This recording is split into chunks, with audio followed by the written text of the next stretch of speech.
She sent me a selfie with another guy captioned, "Upgraded." I didn't reply, just sent the screenshot to her parents and the venue we'd booked for our wedding. Her whole family is blowing up my phone, but I'm busy unbooking my future.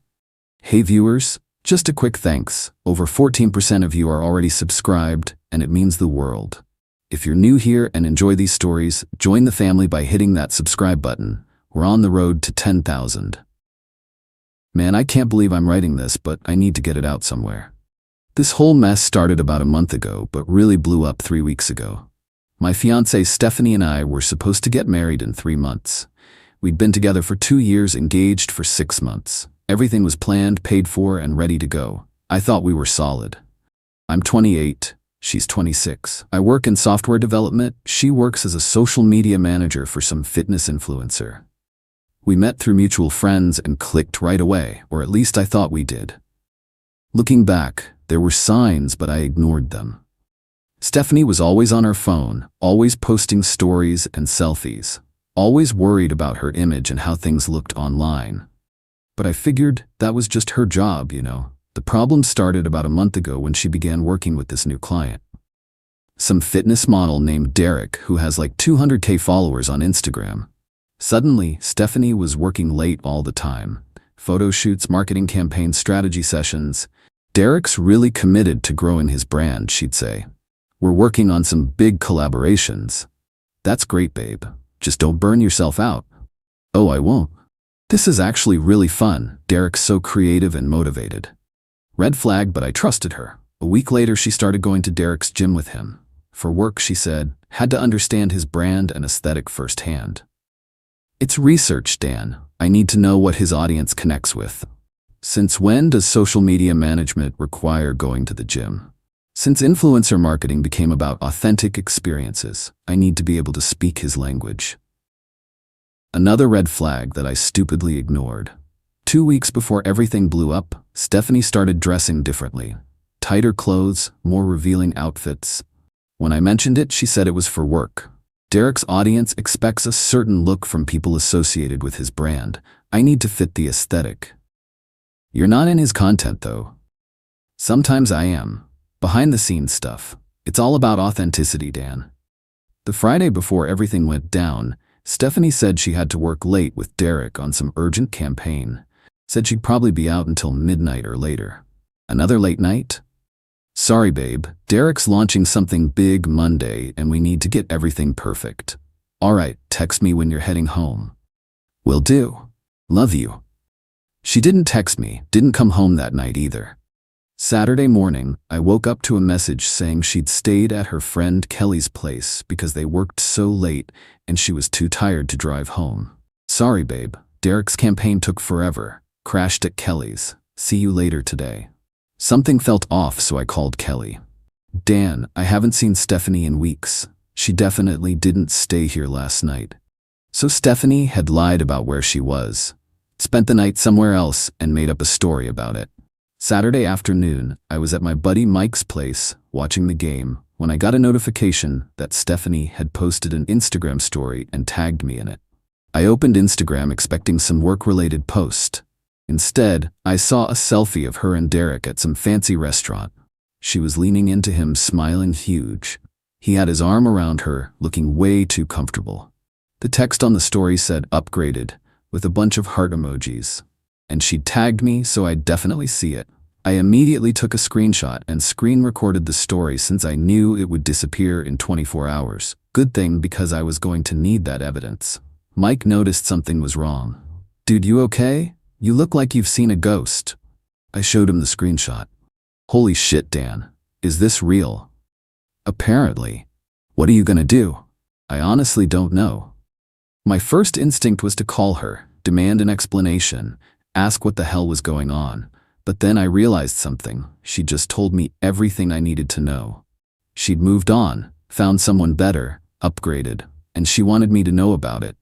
So instead of calling her, I started making some strategic decisions. First, I called my buddy Tom, who's a lawyer. Tom, it's Dan.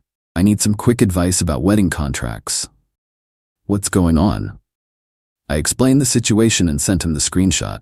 Dan, that's brutal. What do you want to know? If I cancel everything, what am I liable for? Depends on the contracts. Generally, you're on the hook for cancellation fees, but if you can prove cause like infidelity, some vendors might work with you. What counts as proof?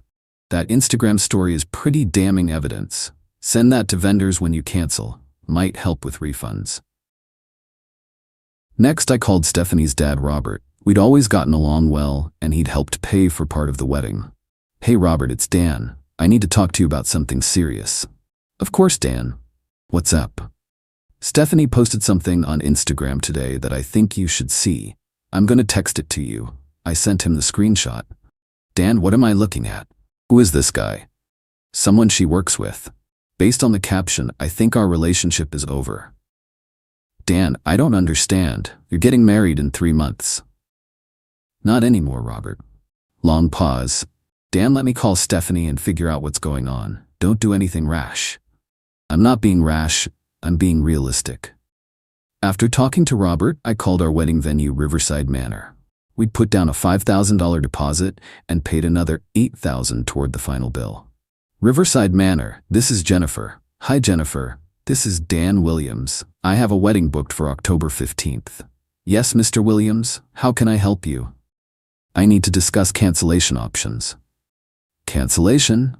Sir, your wedding is in 3 months, according to our contract. I understand the contract terms. There's been a situation with my fiancée. I'm sending you evidence that might affect the cancellation policy. I sent her the screenshot. Mr. Williams, I'll need to review this with management and call you back. I spent the rest of Saturday calling vendors. Photographer, caterer, florist, band. Same conversation every time. Explained the situation, sent the screenshot, asked about refund options. By evening, my phone was buzzing constantly. Stephanie's family was losing their minds. Text from her mom, Susan. Dan, what is this photo? What's happening? Text from her sister, Amy. OMG, Dan, is this real? Is Stephanie cheating? Multiple missed calls from Robert. I ignored all of them. I needed time to think and plan. Sunday morning, Stephanie finally called me. Dan, what the hell did you do? What do you mean? You sent that photo to my parents? Are you crazy? You tagged me in it. Figured your family should know you upgraded. Dan, it's not what it looks like. Really? What does upgraded mean then? It was Derek's idea. He said it would create buzz for his brand. So you agreed to post that we broke up for someone else's social media strategy? It wasn't saying we broke up. It was just a fun caption. Stephanie, you posted a photo with another man saying you upgraded, after lying to me about staying at Kelly's. How is that fun? Dan, please. I can explain everything. There's nothing to explain. You made your position very clear. I didn't make any position, it was just social media. Was staying at Derek's place Friday night just social media too? Silence. That's what I thought. Dan, nothing happened. Stephanie, even if nothing physical happened, you emotionally cheated and then announced your upgrade publicly. We're done. Dan, please don't do this. I hung up. Sunday afternoon, I got callbacks from most of the vendors. Jennifer from the venue called first. Mr. Williams, I spoke with our management about your situation. And? Given the evidence you provided, we're classifying this as breach of good faith by the other party. We can refund 75% of your payments. Seriously? The Instagram post clearly shows your fiancé publicly ending the relationship. That's not a standard cold feet situation. The photographer, David, was even more understanding. Dan, I saw the screenshot. That's really messed up. We're refunding your full deposit. David, that's incredibly generous. My wife said if I didn't refund everything after seeing that photo, she'd divorce me too. The caterer agreed to 60% refund. The florist 50%. The band kept the deposit but didn't charge the cancellation fee. All told, I recovered about 70% of what we'd spent. Much better than I expected. Sunday evening, Stephanie showed up at my apartment crying. Dan, please, we need to talk about this rationally. I thought we covered everything on the phone. No, we didn't. You're ruining everything over a misunderstanding. What's the misunderstanding? That you upgraded to someone else? It was just a social media post, Dan. It doesn't mean anything. It means enough that you tagged me to make sure I saw it. Derek suggested that. He said it would get more engagement if people thought it was real. So you agreed to fake a relationship upgrade for social media engagement? It wasn't fake. It was just exaggerated. Stephanie, you're a social media professional. You know what that post communicated to everyone who saw it. I didn't think about how you'd react. You didn't think about how your fiancé would react to you posting about upgrading to another man? I thought you'd understand it was work. Work doesn't involve staying overnight at clients' houses. I fell asleep on his couch. And work doesn't involve posting relationship content with clients. It was just one post. One post that ended our relationship. Dan, please. I'll delete it. I'll stop working with Derek. I'll do whatever you want. I don't want you to do anything. I want this to be over. Dan, you're throwing away 2 years over social media. I'm protecting myself from someone who thinks publicly upgrading from their fiancé is appropriate professional behavior. She cried and begged for another hour, but I didn't budge. Finally, she left. Monday, I took a personal day and finished canceling everything. Got final refund confirmations from most vendors. Started looking into breaking our apartment lease, since both our names were on it. Monday afternoon, Amy called. Dan, Stephanie's devastated. She's been crying for 2 days. I'm sorry she's upset, Amy. Dan, this is all just a big misunderstanding. She was doing her job. Amy, her job is social media management, not relationship management. She says Derek pressured her into the post. Amy, Stephanie's been in social media for 3 years. She knows exactly what messages her posts send. But she loves you, Dan. She wants to fix this. There's nothing to fix. She chose Derek's brand strategy over our relationship. Dan, please. The whole family's involved now. We've all taken time off for the wedding. I'll pay for any non-refundable travel expenses. It's not about money, Dan. Then what's it about? Family, forgiveness, second chances. Amy, your sister is relatively new to social media management and got pressured into something that destroyed our relationship. That's not a mistake, that's poor professional judgment. Tuesday, Robert called one more time. Dan, I talked to Stephanie extensively about what happened. Good for her. She admits she used poor judgment, but insists nothing physical happened.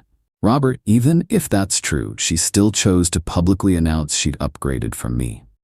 She says it was for work. Robert, she's still relatively new to professional social media management and made a career-damaging mistake, but she knew enough to understand what that post communicated. Dan, people make mistakes. This wasn't a mistake. It was a calculated decision to create buzz using our relationship. She's willing to quit working with Derek. It's too late for that. Dan, you're letting pride destroy your future. I'm letting reality inform my decisions. So that's it. One social media post ends everything? One social media post that communicated she'd found someone better and wanted everyone, including me, to know it. It's been 3 weeks since the Instagram story. I've blocked Stephanie everywhere. The vendors finished processing refunds. I found a new apartment and moved out last weekend. My friends have been supportive. Mike especially keeps reminding me I made the right call. Dan, anyone who posts that kind of content about their relationship isn't ready for marriage. I know, it just sucks that it took this to figure it out. Better now than after the wedding. Tom the lawyer helped me navigate the apartment lease break. Turns out, since both our names were on the lease, I was still liable for my portion, but I found someone to sublet my half quickly. I started therapy last week to process everything. The therapist said my response was actually very healthy. You set clear boundaries and enforce them without trying to control her behavior. That's emotional maturity. It doesn't feel mature, it feels like my life exploded. Your life changed because you refused to accept disrespectful treatment. That's actually growth. Yesterday, I reactivated my dating profiles. Not because I'm ready for anything serious, but because I need to start thinking about moving forward. The whole experience taught me that social media reveals people's true priorities. Stephanie chose viral content over relationship respect. Chose professional buzz over personal commitment. She wanted to upgrade publicly, so I upgraded her to ex-fiancé status privately. Sometimes the best response to public disrespect is quiet dignity and strategic action. Stephanie thought that Instagram story was just marketing. Turns out it was relationship-ending communication too. My future is officially unbooked, and honestly, I'm relieved.